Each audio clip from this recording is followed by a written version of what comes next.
फरीदाबाद में निकिता की हत्या के बाद परिवारजनों को सांत्वना देने के लिए पहुंची कांग्रेस की प्रदेश अध्यक्षा कुमारी शैलजा के साथ जिस तरीके से अभद्र व्यवहार किया गया था, उसके बाद पुलिस ने भले ही इस पूरे मामले में एफआईआर दर्ज कर ली हो, लेकिन कांग्रेसियों के खिलाफ भी जो है वो क्रॉस एफआईआर दर्ज की गई, जिसको लेकर के आज कांग्रेस की तरफ से एक प्रेस कॉन्फ्रेंस का आयोजन किया गया। खुद हमारे साथ कांग्रेस के प्रवक्ता जो है वो सुमित गौड़ जी हमारे साथ मौजूद हैं, उनसे जानते हैं क्या कुछ पूरा मामला। आज प्रेस कॉन्फ्रेंस करी है सुमित जी, क्या मामला है?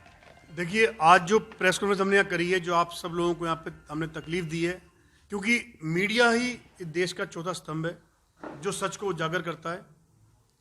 हमारी, जैसे कि आप सबको पता है, हमारी सबसे पहली मांग, प्रमुख मांग तो ये है, जो पार्षद जयवीर खटाना नामक उपद्रवी तत्व ने प्रदेश अध्यक्षा पूर्व केंद्रीय मंत्री कुमारी शैलजा जी के ऊपर जो पथराव किया, जो उन्हें जान से मारने की धमकी दी, जो उनके साथ जाति सूचक शब्दों की शब्दावली का इस्तेमाल किया उनके साथ और हमारे फरीदाबाद के दलित समाज के साथ, सभी कांग्रेसियों के साथ, उसके खिलाफ एफआईआर दर्ज कराई थी हम लोगों ने।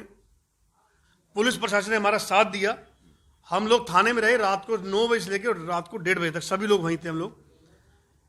तो एफआईआर दर्ज होने के बाद हम लोग 1:30 बजे वहां से बाहर निकले हैं, लेकिन उसके ठीक अगले दिन हमें आप विडंबना देखिए, हमें तो एक सीधा एक शौक लगा हमें लोगों को। अगले ही दिन वही पुलिस खड़ी है इसी बीजेपी के समर्थित पार्षद के साथ। इसने प्रोग्राम किया जिसमें बीजेपी के केंद्रीय मंत्री, बीजेपी के कैबिनेट मंत्री, बीजेपी की मेयर, ये सब आए थे। वहां खड़ी है मूक दर्शक बन के, इसके साथ खड़ी हैं। और उसके बाद शाम को ही हम कांग्रेस जनों के ऊपर झूठा एफआईआर दर्ज करा दिया, फॉल्स केस करा दिया, काउंटर, ताकि उसने सोचा होगा उस बच्चे ने फिर कहूँगा सोचा होगा कि काउंटर केस करा के पुरानी एफआईआर खत्म हो जाएगी। अरे भाई, काउंटर केस छोड़, तू 10 केस लगा ले, पहला तो कभी खत्म ही नहीं होगा, आखिर तक लड़ाई लड़ी जाएगी। और दूसरी हमारी मांग ये थी कि हमारे जो कांग्रेसियों पर जो झूठा मुकदमा किया है उसको रद्द किया जाए। और तीसरा हमारा कि बहन, सबसे ज्यादा जो बहन निकिता का जो मामला चल रहा है, पूरी समस्त कांग्रेस की पीड़ा उसके साथ है, उनके परिवार के साथ है, उसमें जल्द से जल्द न्याय की मांग करते हैं हम लोग। और ये हमारी आज की प्रमुख मांग है। और हम जो पुलिस प्रशासन ना चाहते हुए भी, पुलिस प्रशासन तो ये चाहता है कि हमारी मदद करे, लेकिन वो ना चाहते हुए भी उसकी कंप्लेंट पे कार्रवाई नहीं कर पा रहा। कब, कितनी देर बाद हुई थी आपके खिलाफ जो है क्रॉस एफआईआर, कब हुई थी? तकरीबन 15 से 16 घंटे बाद उसने कंप्लेंट करी है। 18 घंटे बाद, अगले दिन उसने कंप्लेंट करी है, जब उसने देखा कि हम लोगों ने मुकदमा दर्ज करा दिया है और हमारा मुकदमा एकदम सच्चा है, वीडियो फुटेज में आ रहा है। और जो उसने हमारी कंप्लेंट करी, उस समय हम यहाँ थे ही नहीं। हम लोग उस समय सोना तक गए थे, सोना केएमपी तक, हमारी प्रदेश अध्यक्षा को हिसार जाना था, इसने धमकी दी थी।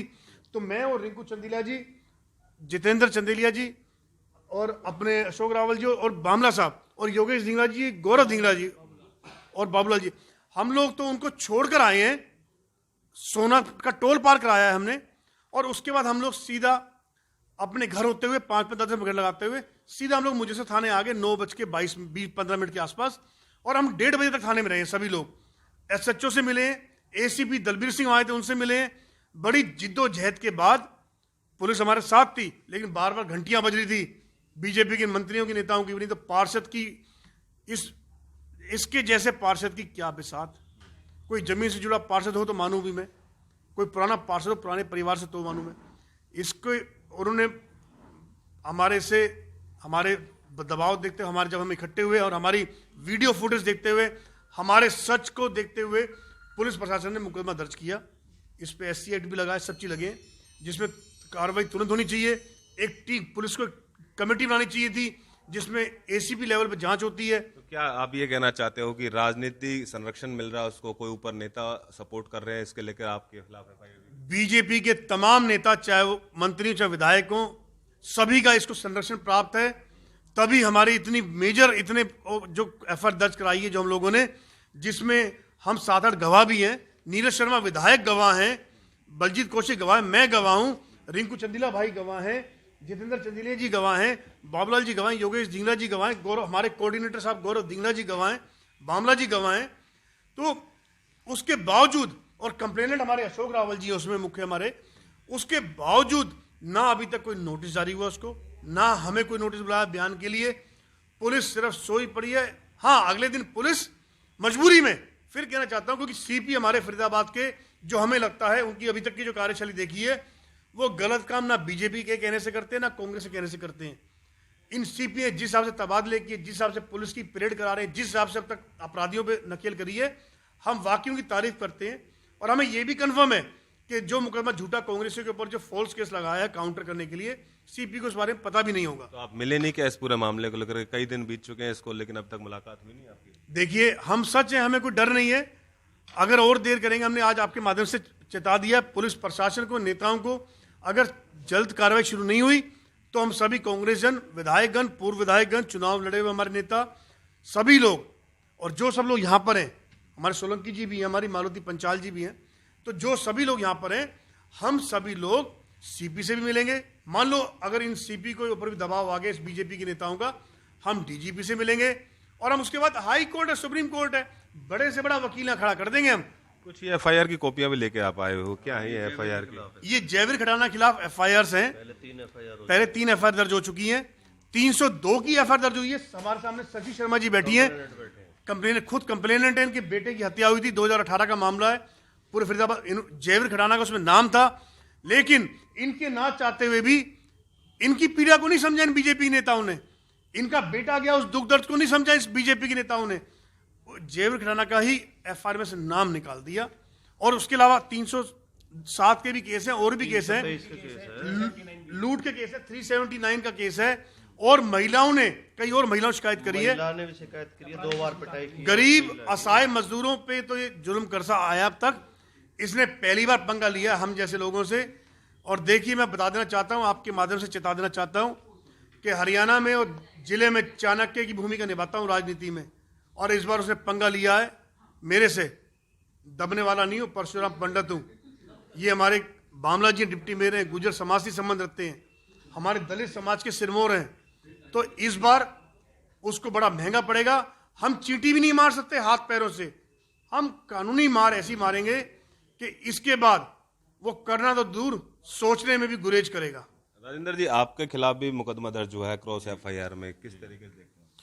देखिए, बिल्कुल एकदम राजनीतिक स्टंट है ये।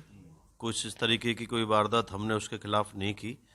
ये तो उसने एक काउंटर डिफेंस में अपने एक एफआईआर की है, जबकि हमने, हमारी जो कुमारी शैलजा जी आई थी उसके साथ ये बदतमीजी और दुर्व्यवहार हुआ, उसकी शिकायत जब हमने दर्ज कराई तो उसके 15-16 घंटे बाद उन्होंने एफआईआर कराई।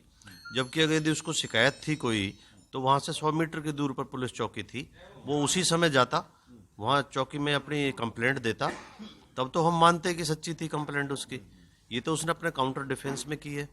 और मैं ये कहना चाहूँगा कि ये एक आदतन अपराधी किस्म का व्यक्ति है, जो किसी तरीके से अपने माँ बाप के रसूख का फ़ायदा उठाकर एक बार पार्षद बन गया है। आप देखिए, इसमें ये एफआईआर उसके खिलाफ हुई पड़ी है। एफआईआर नंबर 640 है, 302, 307, 323 कंप्लेंट आपके सामने बैठी हुई हैं। ये 2018 में 640 नंबर एफआईआर है इसके खिलाफ। इसमें भी अपने राजनीतिक रसूखों का फ़ायदा उठाकर उसने नाम निकलवा लिया। दूसरी एक एफआईआर उसने अपने ही एक सपोर्टर भोपाल अवाना के खिलाफ कराई, भोपाल अवाना ने कराई उसके खिलाफ, जो कि मारपीट की गई उसके साथ में। और उसमें मेन कंप्लेंट यही है, जो भोपाल जी हैं, इन्होंने इसको एक्यूज बनाया है कि सबसे पहले इसी ने उसको बुलाया था और अपने लड़के भेज के मारपीट की। ये एफआईआर नंबर 229, 14/3/2019, थाना मुजेसर। उसके बाद देखिए, औरतों के खिलाफ जो भी अपराध हैं उनमें अग्रणी रहा है। अब ये तो दूसरा वाक़या है। इससे पहले एक सेक्टर 22 की लेडीज़ हैं पूनम मिश्रा, उसके साथ इसने मारपीट की 2020 में। तब किसी तरीके से वो मामला शांत हो गया, लेकिन दूसरी बार वो किसी मसले में थाना मुजेसर में गई हुई थी और 19/1/2020 को उनके साथ में थाने के अंदर, थाना परिसर के अंदर मारपीट की गई। और जिन्होंने ये कंप्लेंट दी है, जिसका ये डायरी नंबर है 23/5/2 19/1/2020, और उसके बाद ये शैलजा जी के साथ किया है। तो आप देखिए, जो एक आदमी के खिलाफ इतनी सारी एफआईआर दर्ज हुई हैं, लेकिन हर बार वो अपने एक राजनीतिक रसूख का फ़ायदा उठाता है और उसको एफआईआर में से अपना नाम निकलवा लेता है या बच जाता है। तो क्या ऐसे क्रिमिनल आदमी का ऐसे राजनीतिक पद पर एक सभ्य पद पर बैठना उचित होगा। और दूसरी बात, वहाँ क्षेत्र में क्योंकि मैं वहीं रहता हूँ, तो उस क्षेत्र में जितने भी अवैध काम होते हैं, चाहे वो शराब बिक्री होती हो, चाहे और किसी तरीके के अवैध काम होते हो, उन अपराधियों को संरक्षण देने का काम है इसका। पुलिस के ऊपर अपना राजनीतिक रसूख का दबाव डालकर हमेशा उनको छुड़वा लाता है वहाँ से, और वो फिर वही ऐसे अनैतिक काम फिर दोबारा करते हैं। शिकायतकर्ता भी हमारे साथ हैं जिनने पूरी शिकायत दी थी। सर, क्या नाम है आपका पूरा? अशोक रावत। क्या शिकायत दी है आपने, क्या हुआ था उस दिन? मैं आपके सबसे पहले तो आपके इस मीडिया के माध्यम से आपका प्रेस कॉन्फ्रेंस में धन्यवाद। साथ ही ये कहना चाहता हूँ कि जिस प्रकार निकिता का मर्डर हुआ सरेआम, यहाँ पर कानून व्यवस्था पर बहुत सारे प्रश्न चिन्ह लगाता है। दूसरी बात यह है कि किसी के घर शोक संवेदना व्यक्त करना जाना क्या गुनाह है? अगर हरियाणा प्रदेश कांग्रेस कमेटी के सम्मानित अध्यक्ष बहन कुमारी शैलजा जी उस पीड़ित परिवार के घर पर शोक व्यक्त करने के लिए आई, तो कौन सा गुनाह किया था उन्होंने?